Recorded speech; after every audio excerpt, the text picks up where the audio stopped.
Je pense qu'aujourd'hui, la guerre, parce que c'est le mot guerre qu'on doit prononcer, c'est pas la guerre qui est déclarée.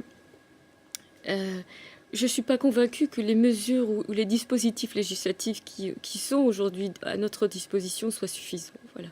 Je pense que aujourd'hui Internet, je pense que Twitter, c'est des déversoirs de haine où de manière anonyme, les gens peuvent décider de fatwa, de décider qui doit vivre, qui doit mourir, et bien qu'on n'a pas nécessairement pris la mesure. Voilà. Mais ce qui est assez étrange, moi j'ai fait un documentaire interdit Sur les d'école femmes au sur les Pakistan, femmes notamment, celles auxquelles on interdit d'aller à l'école. J'ai interviewé Malala, je suis allée au Pakistan, je suis allée à la frontière afghane, j'ai interviewé le chef des talibans, je suis allée au Yémen, je suis allée dans le nord du Kenya, dans des camps où il y avait des shebabs, je suis allée au Guatemala. Il ne m'est rien arrivé. Il ne m'est rien arrivé, j'ai passé 17 jours au Pakistan.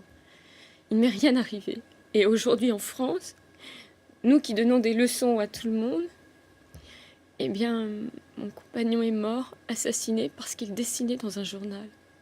Alors, j'aimerais juste aujourd'hui qu'on m'explique ce qui se passe en France. Et je pense que certains ne poursuivront pas l'aventure de Charlie parce qu'ils sont terrorisés, parce qu'ils ont peur pour leur vie, parce qu'ils savent très bien qu'aujourd'hui en France, quand vous prenez un crayon, eh bien on peut vous tuer. Voilà, c'est ça aujourd'hui la France. Voilà, c'est pas. Et je sais pas.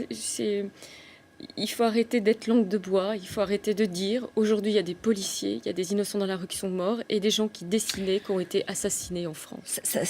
Charlie va continuer. Charlie doit continuer. Charlie doit continuer, mais il y a les pères fondateurs de Charlie, Cabu, Wolinski, qui sont partis. Stéphane, qui était Charles, qui était celui qui tenait la barre, n'est plus là. Et il faut trouver des gens aussi pugnaces que Stéphane était un moine soldat, en fait. C'était quelqu'un qui ne faisait que travailler. Il ne prenait jamais de vacances.